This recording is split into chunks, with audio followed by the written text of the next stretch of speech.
Iya. Saya berpendapat putusan MK ini bukan hanya cacat konstitusional, tapi sebenarnya tidak sah, sehingga tidak bisa menjadi dasar pencalonan dalam Pilpres 2024. Siapapun yang menjadi pasangan calon presiden 2024, bukan hanya Gibran ya, yang menyandarkan diri syaratnya pada putusan 90 MK ini, berisiko tidak memenuhi syarat sebagai paslon dalam Pilpres 2024. Karena apa? Karena dasarnya adalah putusan yang tidak sah. Bahkan, kalaupun berhasil terpilih, beresiko dimakzulkan impeachment karena sebenarnya tidak memenuhi syarat sebagai pasangan calon.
Bismillahirrahmanirrahim. Assalamualaikum warahmatullahi wabarakatuh. Kami baca Mudah-mudahan kaos. suara saya terdengar jelas ya. Ya, kami baca dulu kaos Prof. Denny ya. Jokowi dom cawe-cawe apa itu? Stop Top Dynasty. Dynasty. Oh, ya sih. Ya, ya silakan dong. Keren, keren. Baik, saya sambil supaya saya barusan mengirimkan materi ke beberapa rekan-rekan. Pandangan saya terkait terkait dengan putusan MK. Iya. Saya berpendapat putusan MK ini bukan hanya cacat konstitusional, tapi sebenarnya tidak sah, sehingga tidak bisa menjadi dasar pencalonan dalam Pilpres 2024. Kenapa demikian? Akan saya uraikan secara sistematis, mohon bersabar, karena ini ada terkait pasal-pasal. Jadi ini betul-betul analisis yuridis. Kenapa putusan 90 itu mempunyai catatan konstitusional dan tidak sah? Pertama, benar bahwa berdasarkan pasal 24C, memang putusan MK itu tingkat pertama mengadili pada tingkat pertama dan terakhir. Yang putusannya bersifat final untuk menguji undang-undang. Memang tidak ada upaya hukum lain atas putusan MK, langsung final dan berlaku, yang disebut dengan istilah final and binding. Tapi meskipun bersifat final dan langsung berlaku, putusan MK memungkinkan dinyatakan tidak sah dan tidak mempunyai kekuatan hukum. Saya ulangi ya, meskipun bersifat final dan langsung berlaku, putusan MK tetap memungkinkan dinyatakan tidak sah dan tidak mempunyai kekuatan hukum. Di mana diatur dalam Undang-Undang MK. Pada saat apa? Pada saat putusan MK misalnya tidak diucapkan dalam sidang yang terbuka untuk umum. Ini diatur dalam pasal 28 ayat 5 dan 6 Undang-Undang Mahkamah Konstitusi. Nah, konsekuensinya juga selain tidak sah, dalam Undang-Undang Kekuasaan Kehakiman nomor 48 tahun 2009 itu dikatakan jika tidak dibaca di depan umum itu batal demi hukum. Saya ulangi, jadi ada konsep putusan MK bisa tidak sah. Nah, selain karena tidak dibaca di depan umum, lebih jauh konsep tidak sah itu ada juga dalam putusan pengadilan karena hakim tidak mundur dalam penanganan perkara yang hakim itu mempunyai benturan kepentingan. Ini jelas nih. Jadi suatu putusan menjadi tidak sah karena hakimnya tidak mundur dalam penanganan perkara di mana sang hakim mempunyai benturan kepentingan. Di mana itu diatur? Saya perbesar supaya kelihatan. Di dalam Undang-Undang Kekuasaan Kehakiman. Jadi kalau kita baca Undang-Undang Kekuasaan Kehakiman, diatur bahwa seorang hakim wajib mengundurkan diri dari persidangan apabila ia mempunyai kepentingan langsung atau tidak langsung dengan perkara yang sudah diperiksa. Ya. Di mana itu? Di pasal 17 ayat 5 dan 6. Wajib mengundurkan diri dari persidangan dalam hal ada benturan kepentingan. Konsekuensinya, kalau tidak mundur, putusan dinyatakan tidak sah. Lihat pasal 17 ayat 5 dan 6 Undang-Undang Kekuasaan Kehakiman, Undang-Undang nomor 48 tahun 2009. Nah, karena MK berdasarkan pasal 24A Undang-Undang Dasar 45, maaf ya, ini karena teknis saja nih.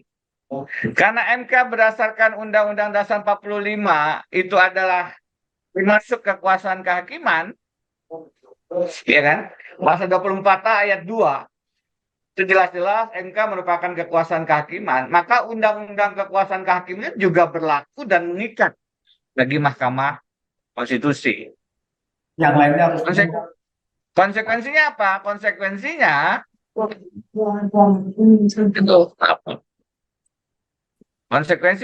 di nomor 6,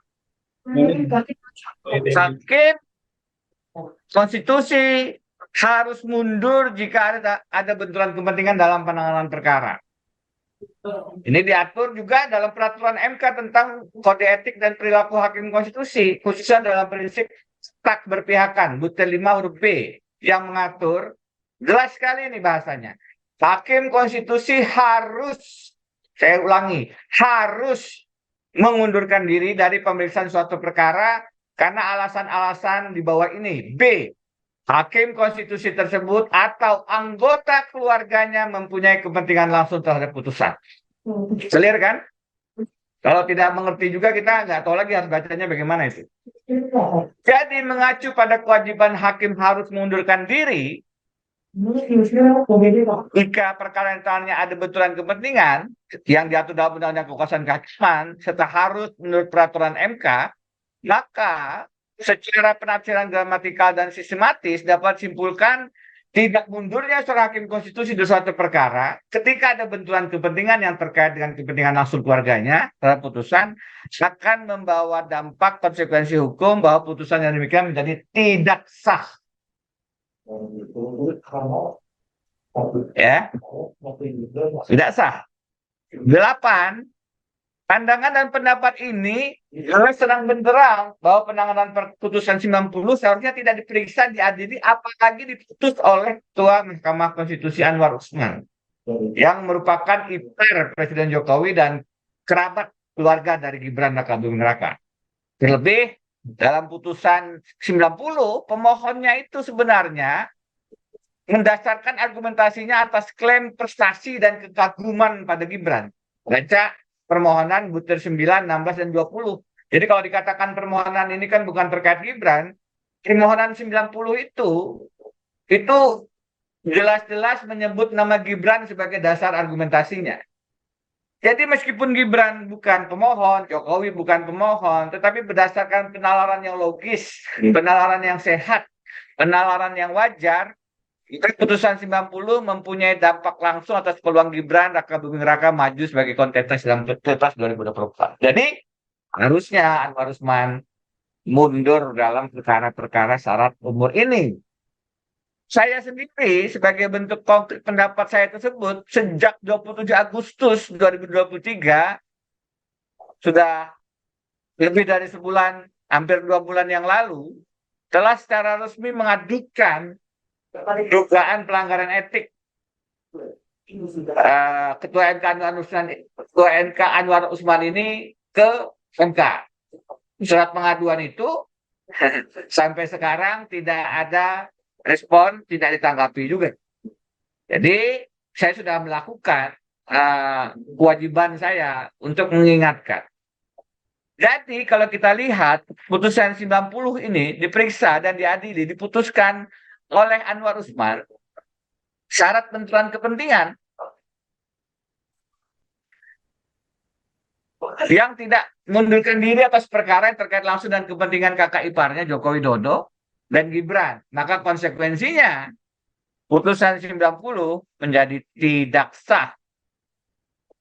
Nah, di samping soal pelanggaran benturan kepentingan ini, ya, Ketua MK Anwar Usman itu putusan 90 mempunyai banyak cacat konstitusional yang lain. Jadi beberapa saja yang saya tuliskan di sini, yang mendasar saja, tidak semua. Pertama, sebenarnya pemohon tidak punya legal standing. Kalau kita baca permohonan-permohonan terkait presidensial threshold misalnya, sekarang yang namanya Hadar Nafis Gumai itu ditolak sebagai legal standingnya karena dianggap tidak punya kerugian konstitusional. Ini tiba-tiba ada anak mahasiswa tidak menjadi capres, bisa menggugat syarat capres. Jadi harusnya permohonan ini di NO tidak diterima sebagaimana dengan baik diargumentasikan oleh Hakim Konstitusi Soehartoyo. Kalaupun diterima legal standingnya, permohonan harusnya dinyatakan gugur karena pernah ditarik meskipun penarikan dibatalkan. Harusnya gugur sebagaimana diargumentasikan oleh Hakim Konstitusi Arif Hidayat. Kalaupun permohonannya tetap diperiksa, maka harusnya putusannya ditolak seluruhnya sebagaimana putusan-putusan yang dibacakan lebih awal. Ingat, putusan awal itu di PH-kan putusan hakimnya tanpa kehadiran Ketua MK Anwar Usman. Jadi begitu Anwar masuk berubah semua putusan. Ini yang disebut saldi sangat membingungkan dan sangat jelas digambarkan oleh Hakim Konstitusi Saldi Isra maupun Arif Hidayat dalam dissenting opinion mereka.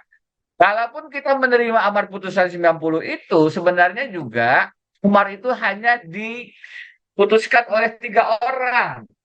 Anwar Usman, Manahan Sitompul, dan Guntur Hamzah. Karena Hakim Konstitusi Eni Nurbaningsih dan Daniel yang concurring, yang setuju namun berbeda dasar argumen, itu sebenarnya hanya memberikan kesempatan kepada kepala daerah level provinsi atau gubernur. Jadi bukan semua kepala daerah sebagaimana amar putusan. Jadi amar putusannya sendiri cacat logika konstitusional. Jadi karena itu saya merekomendasikan satu, putusan 90 yang tidak sah sebijaknya tidak dijadikan dasar pertimbangan dalam perhelatan sepenting Pilpres 2024 yang akan menentukan siapa presiden kita dan wakil presiden kita untuk 2024-2029. Yang kedua, siapapun yang menjadi pasangan calon presiden 2024, bukan hanya Gibran ya, yang menyandarkan diri syaratnya pada putusan 90 MK ini berisiko tidak memenuhi syarat sebagai paslon dalam Pilpres 2024. Karena apa? Karena dasarnya adalah putusan yang tidak sah. Bahkan kalaupun berhasil terpilih, berisiko dimakzulkan impeachment karena sebenarnya tidak memenuhi syarat sebagai pasangan calon. Ingat, salah satu kriteria presiden atau wakil presiden bisa diberhentikan, dimakzulkan, diimpeach adalah karena tidak lagi memenuhi syarat sebagai pasangan calon. Yang ketiga, rekomendasi saya, Mahkamah Konstitusi tentu dengan dorongan dan dukungan seluruh elemen yang masih sadar dan cinta Indonesia, sebaiknya memproses pelanggaran kode etik yang terjadi dalam putusan 90 dengan tujuan menegakkan kembali marwah, harkat, martabat, dan kehormatan Mahkamah Konstitusi. Wakil Ketua MK Saldi Isra misalnya mengatakan wafadis Mahkamah Konstitusi. Itu pandangan saya. Jadi ini pandangan yang bisa diperdebatkan tentu, tapi saya berani memberikan argumen ini dengan clear Karena dasar-dasarnya jelas bahwa putusan MK yang hakim konstitusinya dalam hal ini Anwar Usman mempunyai benturan kepentingan adalah dasar yang kuat untuk mengatakan putusan demikian tidak sah berdasarkan Undang-Undang Dasar, berdasarkan Undang-Undang Mahkamah Konstitusi, berdasarkan Undang-Undang Kekuasaan Kehakiman yang pasal-pasalnya tadi sudah saya sebutkan. Demikian, terima kasih. Assalamualaikum warahmatullahi wabarakatuh.